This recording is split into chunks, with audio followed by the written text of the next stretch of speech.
हरे कृष्णा। तो पुनः आप सभी भक्तों और वैष्णवों का आज के प्रातःकालीन श्रीमद् भागवतम के सत्र में हार्दिक स्वागत है और सभी को मेरा दंडवत प्रणाम है। तो आज हम लोग अध्ययन कर रहे हैं श्रीमद् भागवतम के चौथे स्कंद के 24वें अध्याय का श्लोक संख्या 10। श्रीमद् भागवतम कैंटो 4 चैप्टर 24 श्लोक नंबर 10।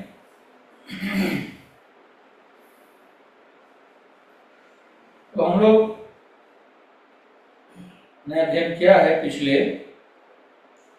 कुछ अध्यायों में, उसके बाद कुछ श्लोकों में कि महाराजा पृथु और महारानी अर्ची जब इस धराधाम से गोलोक गमन कर गए तो उन्होंने अपने पुत्रों को सारा राजपाट दे गए और वो लोग बड़े ही अच्छे ढंग से सुचारू रूप से उनके पुत्र जो हैं वो संभाल रहे हैं।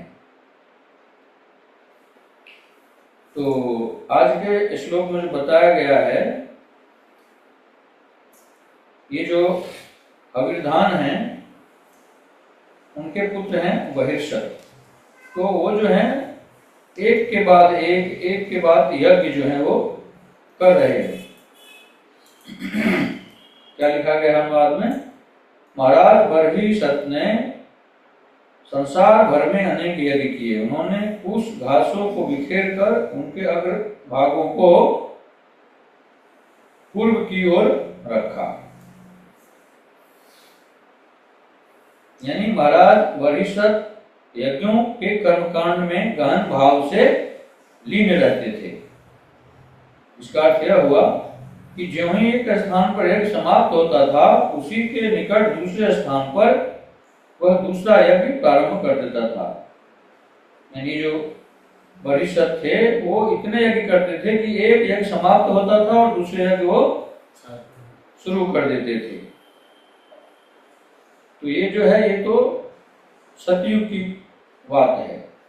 जैसे कि हम लोग इसी भागवतम में अध्ययन करते हैं, कृतेध्याय तो विष्णु त्रेतायाम यस्तो मखै द्वापरे परिचर्यायाम कलो तद्धरि कीर्तनात्। तो सतयुग में आगे प्रभुपाद जी इस तात्पर्य में बता रहे हैं,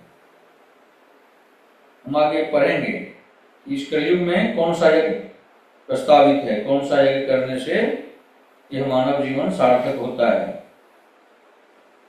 क्योंकि सतयुग में जो है मनुष्यों की उम्र कितना होता था? 1 लाख वर्ष की होती थी। तो लोग 60-60 हजार वर्ष तक तपस्या ही करते थे। उसके बाद त्रेता युग में उसका 10वां हिस्सा जो है उम्र कम होती गई मनुष्यों की।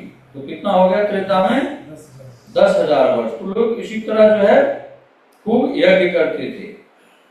लेकिन आज के कलयुग में न उस तरह की यज्ञ की सामग्री उपलब्ध है, न उस तरह के पंडित और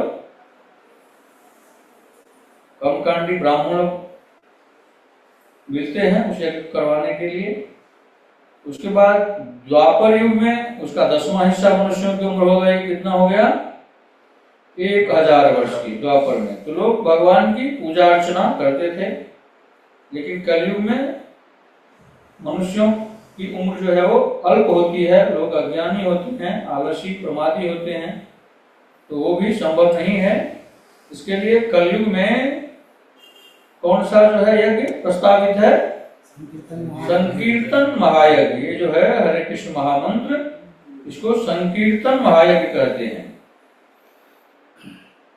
इसको हमारे चैतन्य महाप्रभु ने आज से सिर्फ 550 साल पूर्व जब भक्त के रूप में अवतार लिए थे, श्री चैतन्य महापुरुष धराधाम पे आए थे भक्त के रूप में, तो ये हरे कृष्ण महामंत्र हमें गोलोक वृंदावन धाम से ये ला करके दिए। इसको क्यों क्या कहा जाता है?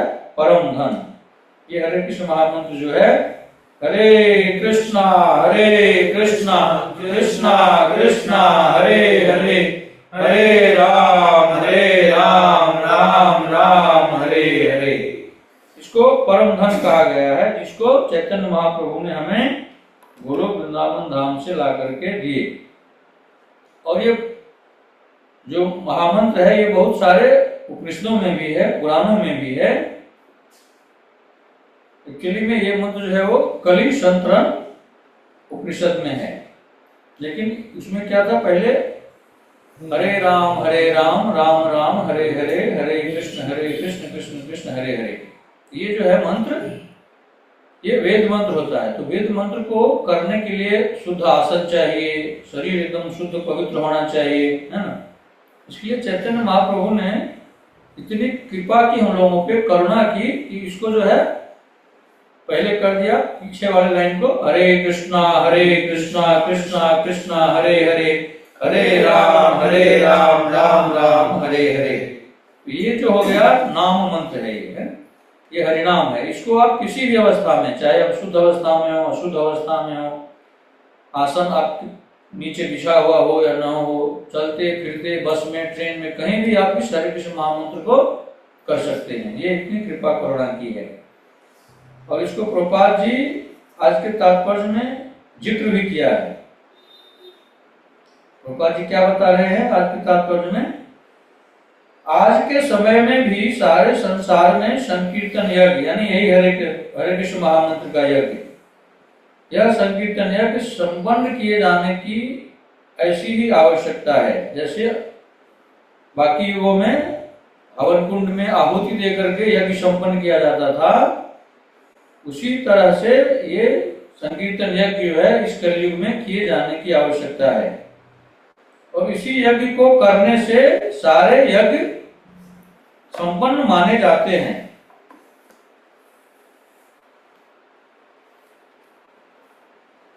जैसे हम देखेंगे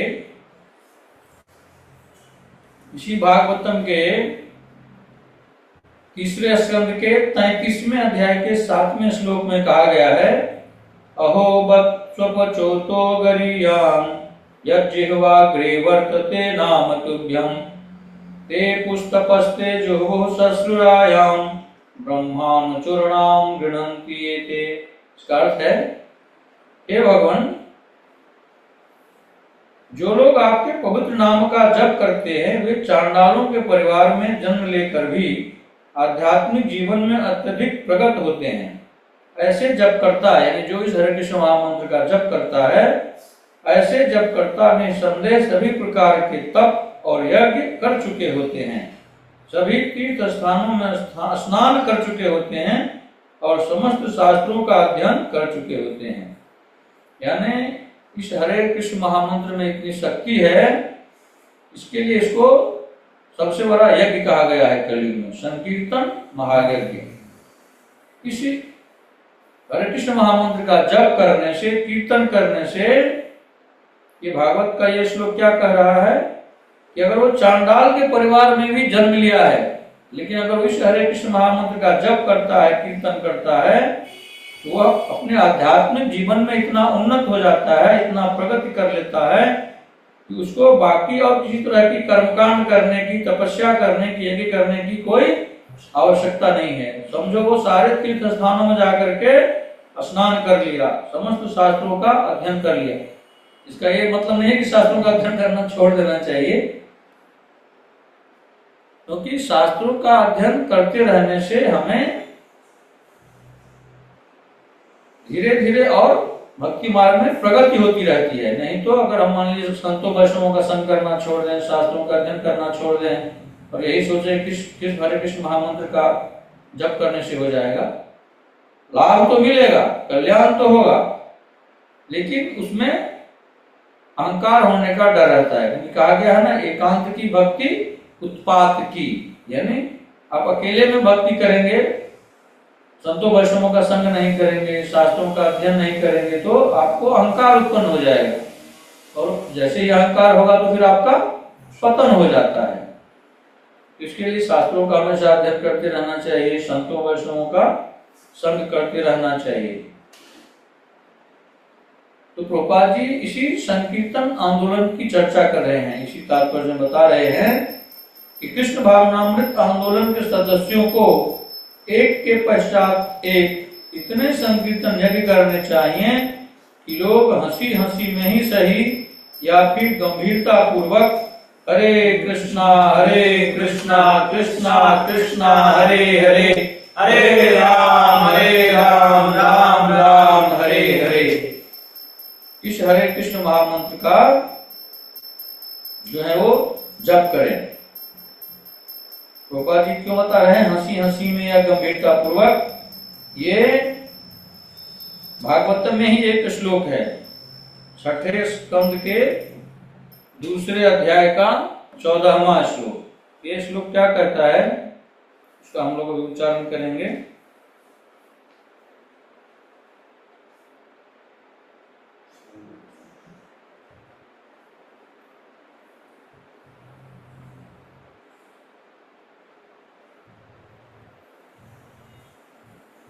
छठे स्कंद का दूसरा अध्याय श्लोक संख्या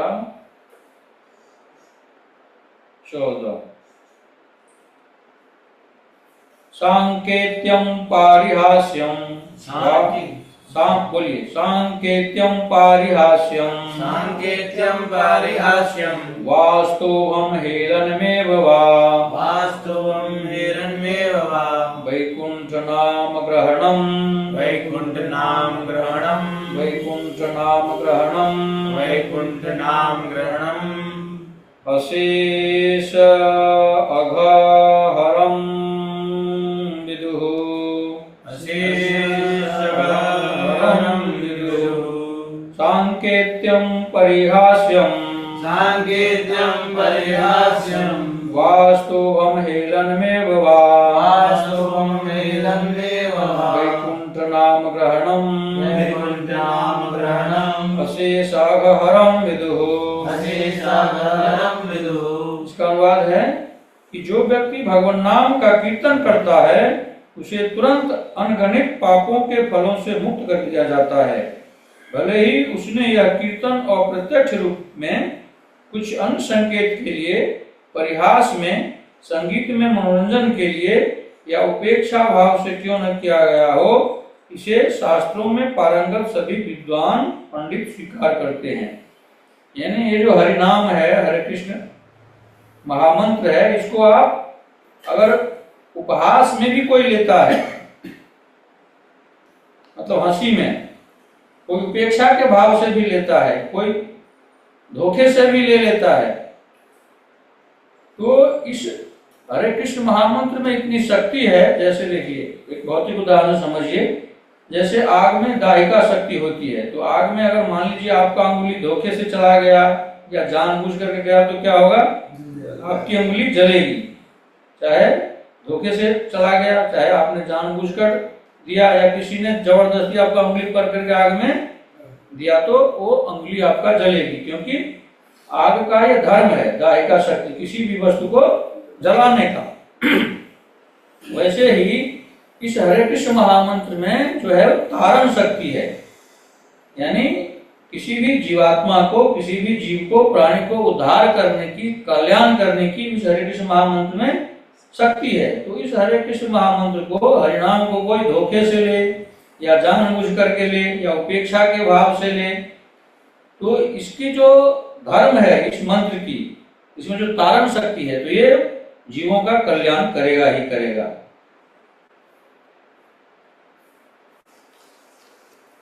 तो आज का जो तात्पर्य में बहुत सुंदर प्रभुपाद जी ने लिखा है, इससे उनके हृदय विमल होंगे, यानी जो इस हरे कृष्ण महामंत्र का जप करेंगे या कीर्तन करेंगे, उनका हृदय क्या होगा, विमल होगा। विमल मतलब शुद्ध, पवित्र, निर्मल। क्योंकि हमारा जो चित्त है, अंतःकरण है, मन है, अनेक जन्मों के प्रारब्ध के फलस्वरूप, जो पिछले हमने अनेक जन्मों में, अनंत जन्मों में जो बुरे कर्म किए, पापाचरण किए, अधर्म किए, उसके कारण हमारे मन में, चित्त में गंदगियां भरी पड़ी हैं, मल है। जैसे काम, क्रोध, लोभ, मद, मोह, ईर्ष्या, द्वेष, छल, कपट, ये सब जो है गंदगियां हैं। ये कैसे शुद्ध होगा, पवित्र होगा? हरे कृष्ण महामंत्र का जप करने से, कीर्तन करने से। जैसे हम लोग अपने गृहस्थ आश्रम में किसी कपड़े को डिटर्जेंट से या साबुन से साफ करते हैं, तो उसकी गंदगियां उसमें से निकलती हैं। वैसे ही हमारे मन को, चित्त को निर्मल करने के लिए, शुद्ध करने के लिए ये जो हरे कृष्ण महामंत्र है, ये क्या है? डिटर्जेंट, साबुन का काम करता है। जैसे जैसे हम जिस मात्रा में और जिस निष्ठा भाव से, विश्वास के साथ इस हरे कृष्ण महामंत्र का जप करते हैं, उस मात्रा में हमारा मन, चित्त जो है वो शुद्ध होता है, पवित्र होता है। और जिस मात्रा में हमारा मन, चित्त शुद्ध होगा, पवित्र होगा, उसी मात्रा में हमें इस हरे कृष्ण महामंत्र को जप करने में, कीर्तन करने में रस मिलेगा, रुचि बढ़ेगी, आनंद मिलेगा। नहीं तो किसी किसी का, बहुत सारे भक्तों का ये सवाल होता है, प्रश्न होता है कि जब हम हरे कृष्ण महामंत्र का जप करने बैठते हैं तो हमारा मन विषयों में भागता है, बहुत चंचल होता है मन। ये तो जो भगवान श्री कृष्ण के परम सखा हैं, मित्र हैं, शिष्य हैं अर्जुन, वो कह रहे हैं एक बार मैं तो वायु को, हवा को काबू में कर लूं, लेकिन ये मन इतना चंचल है तो मैं इसको काबू में नहीं कर सकता हूं।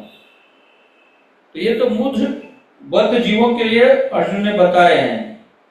ये भगवान से प्रश्न कर रहे हैं ताकि भगवान इसका कोई उपाय बताएं। तो भगवान क्या बताते हैं? अभ्यासेन या वैराग्येन, अभ्यास से और वैराग्य से इस मन को जो है काबू में किया जा सकता है।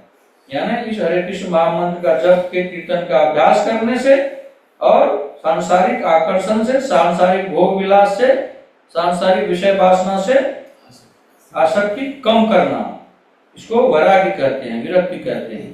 तो जब ये दो चीजें होंगी, सांसारिक भौतिक आकर्षण से, विषय वासना से, भोग विलास से हमारी आसक्ति कम होगी, वो होगा सिर्फ ये हरे कृष्ण महामंत्र के जप से ही, कीर्तन से ही, संतों वैष्णवों के संग से ही। ऐसे कोई जबरदस्ती अगर हम चाहे कि सांसारिक आकर्षण को कम कर दें, सांसारिक आसक्ति को खत्म कर दें, या इंद्रिय तृप्ति को हम बंद कर दें करना, तो जबरदस्ती कोई इंद्रिय को कंट्रोल में नहीं कर सकता है। क्योंकि इंद्रियों को करने के लिए कार्य चाहिए। ये मन एक क्षण भी बैठा नहीं रहता है, हर क्षण हर पल ये मन जो है कुछ न कुछ इंद्रियों के माध्यम से करवाता रहता है कर्म। तो आप इंद्रियों को अगर आप जबरदस्ती कंट्रोल करना चाहें, नियंत्रण में रखना चाहें, तो ये नहीं हो सकता है। तो क्या करना होता है? ये इंद्रियों को हमें किसी न किसी दिशा में मोड़नी होती है। वो किधर मोड़ना है हम लोगों को? भगवत सेवा में, भगवान की कथा में, भगवान के कीर्तन में। जैसे 5 ज्ञानेंद्रियां हैं हमारे पास, तो कान को कहाँ मोड़ना है? जैसे पिछले अनेक जन्मों में हमने इस कान का दुरुपयोग किया। कैसे? सांसारिक प्रजल्प सुन करके, अश्लील गीतों को सुन करके, किसी का निंदा सुन करके। लेकिन अब इसको मोड़ देना है भगवान की तरफ। तो उसे क्या करना है? कान को कहाँ लगाना है? भगवान की कथा श्रवण में, भगवान के कीर्तन के श्रवण में। इस आंख को कहाँ लगाना है? ये अनंत जन्मों में इस आंख ने अश्लील वस्तुओं का या दृश्यों का दर्शन किया। जैसे हम लोग उसी भागवत में पढ़ते हैं कि अजामिल ने एक अश्लील दृश्य देख करके, वो इतने बड़े कर्मकांडी ब्राह्मण थे और इस तरह वो च्युत हो गए, पतित हो गए, एकदम से भ्रष्ट हो गए। वो तो बाद में फिर संतों वैष्णवों की कृपा हुई कि उनके पुत्र को उन्होंने नारायण नाम रखने को बोला, और जीवन के अंत समय में, शरीर त्याग करते समय में उन्होंने अपने बेटे को पुकारा, क्योंकि वो तो धर्म से च्युत हो गए थे। ऐसा नहीं कि वो भगवान को पुकारे, अपने बेटे को पुकारा जिनका नाम नारायण था। तो सिर्फ एक नाम से उनकी स्थिति जो है वो सुधर गई। जो यमराज के यमदूत लोग आए थे उनको लेने के लिए, तो फिर इस एक नाम से, नारायण के नाम से विष्णुदूत आए और यमदूतों को भगा करके उस विष्णुदूत ने उनकी रक्षा की। फिर बाद में उसने हरिनाम का आश्रय लिया, तब जाकर के वो फिर भगवान के धाम वापस गए। तो इस हरे कृष्ण महामंत्र में, इस हरिनाम में इतनी शक्ति है। प्रभुपाद जी और आगे बता रहे हैं इस तात्पर्य में कि भगवान का पवित्र नाम, हरे नाम इतना शक्तिशाली होता है कि चाहे हंसी में जपा जाए या गंभीरता पूर्वक, इस मंत्र की ध्वनि चारों ओर समान रूप से फैलती है। जी प्रभुपाद जी बता रहे हैं। और अनेक शास्त्रों में, पुराणों में कहा गया भी है। जैसे बृहद नारदीय पुराण में कहा गया है, हरेर नाम एव केवलम कलो नास्तेव नास्तेव नास्तेव गतिरन्यथा। इसमें 3 बार जोड़ देकर कहा गया है, हरेर नाम हरेर नाम हरेर नाम, यानी केवल भगवान का नाम, केवल भगवान का नाम, केवल भगवान का नाम ही, केवल मतलब ही जोड़ा गया है इसमें।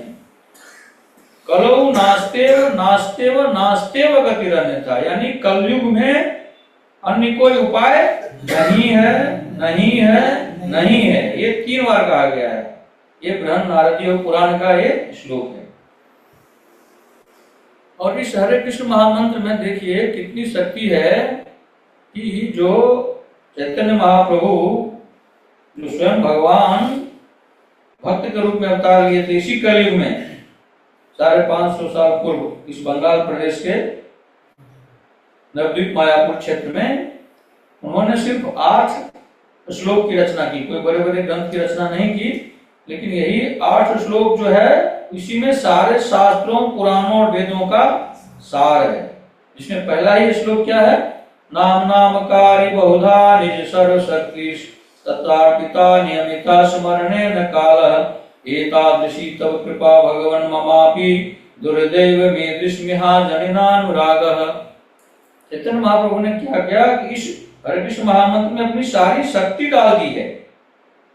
तो ये शक्ति क्या करती है कि जब हम इस हरे कृष्ण महामंत्र का उच्चारण करते हैं तो जिस स्थान पे हम उच्चारण करते हैं उस स्थान का जो क्षेत्र है उसकी परमाणु से, उसकी ऊर्जा से, उसकी शक्ति से जो है आध्यात्मय हो जाता है, आध्यात्मिक वातावरण हो जाता है। जैसे उदाहरण के लिए अब देखिए, आप हम लोग अनुभव करते हैं जब हम सत्संग में बैठे होते हैं या जब हम इस हरे कृष्ण महामंत्र का कीर्तन करते हैं या जप करते हैं, सत्संग करते हैं, तो हमारा मन जो है, चित्त जो है कितना शांत रहता है, स्थिर रहता है, एकाग्र रहता है ना। लेकिन जैसे ही हम इस सत्संग हॉल से बाहर जाएंगे, संसार में जैसे जाएंगे, तो फिर सांसारिक नाना तरह की जो है चिंता, विषाद, है ना, ये सब हमें घेर लेती है, सांसारिक माया। लेकिन जो ये सत्संग स्थल है जहाँ पे सत्संग हो रहा है, तो जितना ही देर हो, 1 घंटा 1.5 घंटा, तो हमारा मन चित्त कितना शांत रहता है, स्थिर रहता है, कोई सांसारिक चिंता नहीं, कोई व्यग्रता नहीं, कोई अशांति नहीं, है ना। तो ये इस हरे कृष्ण महामंत्र का फल है, इसका प्रभाव है।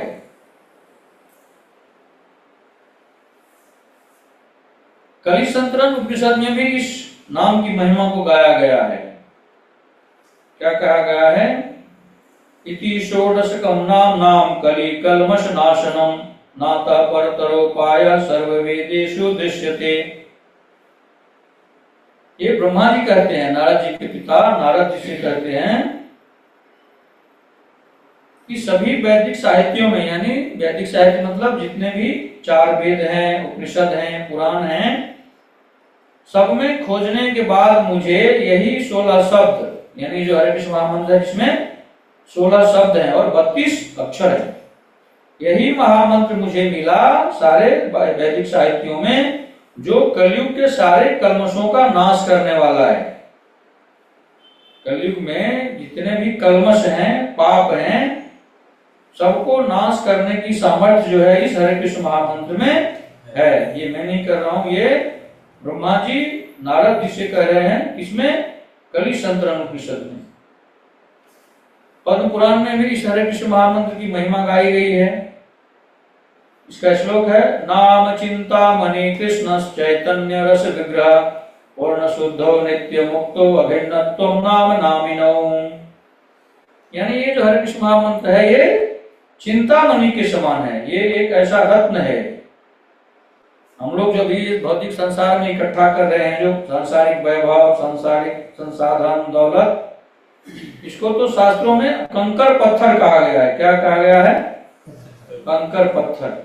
लेकिन ये जो हरे कृष्ण महामंत्र है क्या है, वो चिंतामणि है। पूर्ण शुद्धो नित्य मुक्तो अभिन्नत्व नाम नामनो, यानी ये पूर्ण शुद्ध है और ये नित्य मुक्त है। ये मंत्र जो है वो सभी को मुक्त करने वाला है, क्योंकि ये जो मंत्र है ये स्वयं नित्य मुक्त है। अभिन्नत्व नाम नामिनो, और ये भगवान और भगवान ये दोनों अलग नहीं है। भगवान और भगवान के नाम जो है वो अभिन्न है, यानी भिन्न नहीं है, एक ही है। जब हम भगवान का नाम लेते हैं तो भगवान स्वयं हमारे जीवा पर नृत्य करते रहते हैं, ये शास्त्रों में लिखा गया है।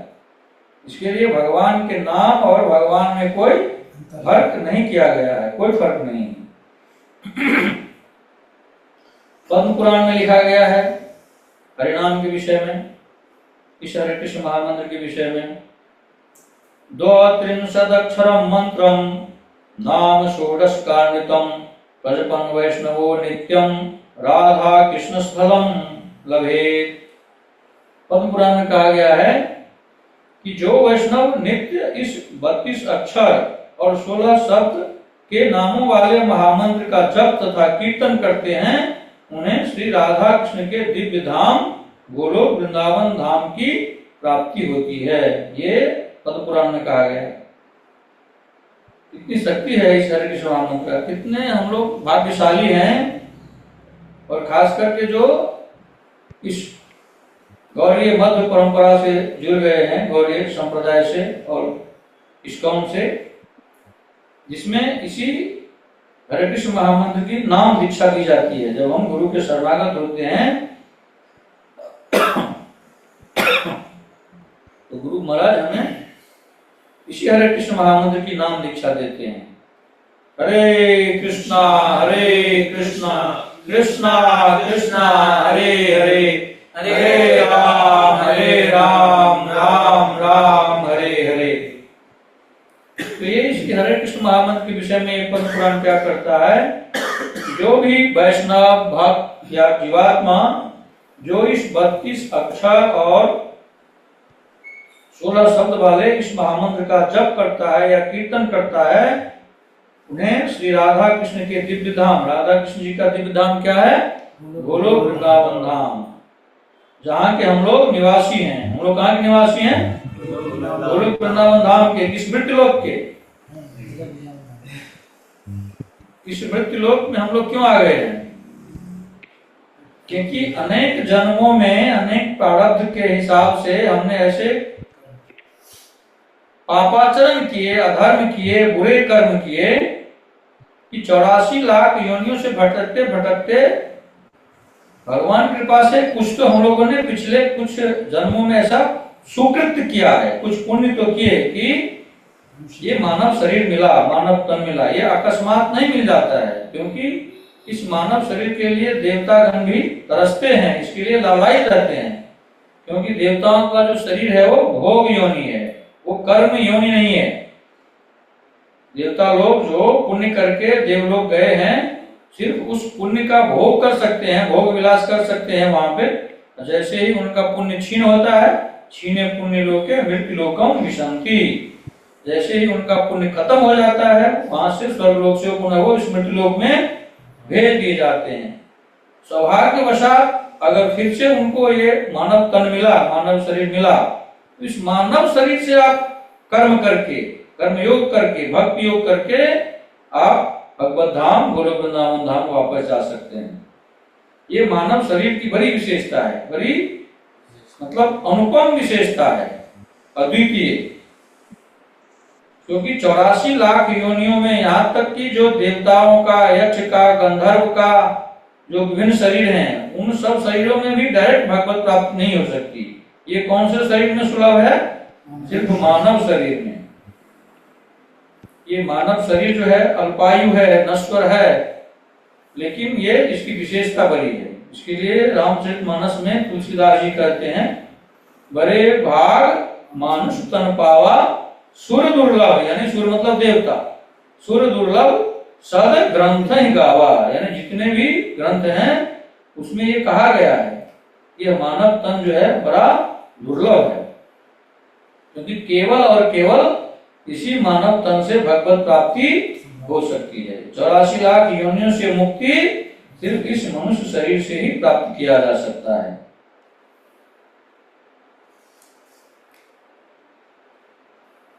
नाम की महिमा तो अनंत है, इसका कौन गुणगान कर सकता है, और मेरे जैसा ज्ञानी जीव। लेकिन और 5 मिनट हम लोग करेंगे।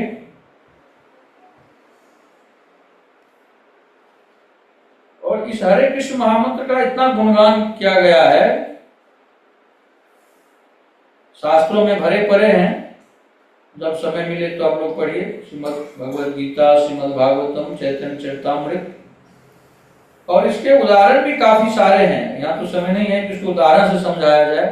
जैसे थोड़ी सी चर्चा हमने अजामिल की थी। अजामिल पहले तो बड़े कर्मकांडी ब्राह्मण थे, लेकिन उन्होंने एक अश्लील दृश्य देख लिया। हम लोगों को कथा बहुत बार हम लोगों ने सुना है तो पता है कि वो वेश्यागामी भी हो गए थे, लेकिन संतों वैष्णवों की ऐसी कृपा हुई। इसके लिए बार बार कहा जाता है कि संतों वैष्णवों का संग करना चाहिए, उनके संग में रहना चाहिए, क्योंकि उनके संग से बहुत लाभ होता है। जैसे देखिए संतों वैष्णवों की कृपा से ही उस अजामिल की एक कृपा हो गई। उन्होंने ही जब संत और वैष्णव अपने यात्रा से भ्रमण से लौट रहे थे तो रात्रि विश्राम की थी उनके यहाँ पे, अजामिल के यहाँ पे, जो वेश्यागामी थे। लेकिन संत हृदय इतने कोमल होते हैं, इतने दयालु कृपालु होते हैं कि पर दुखी होते हैं संत और वैष्णव। संत सच्चे भक्त और वैष्णव जो होते हैं अपने दुख से दुखी उतने नहीं होते हैं जितने दूसरों के दुख से दुखी होते हैं। जब उन्होंने देखा कि देखिए ये ब्राह्मण कुल में जन्म हुआ, इसका कर्मकांडी ब्राह्मण, और ये कितना पतित हो चुका है, तो उनका कल्याण करने के लिए उन्होंने बताया ये तुम्हारी अगली संतान होगी, उसका नाम तुम नारायण रखना। संतों वैष्णवों की कृपा हुई, इतना बात वो वैष्णवों का मान लिया। उसकी जो संतान हुई उसका नाम उसने नारायण रखा। और आगे की कथा हम सब लोगों को मालूम है। हमारे वैष्णव संप्रदाय के, गौड़ीय वैष्णव संप्रदाय के आचार्य, जिनके नाम के आगे ही उपाधि लगी है नामाचार्य, कौन है वो? श्री हरिदास ठाकुर। नामाचार्य जो है उनको उपाधि मिली है, जो 3 लाख नाम जप डेली करते थे।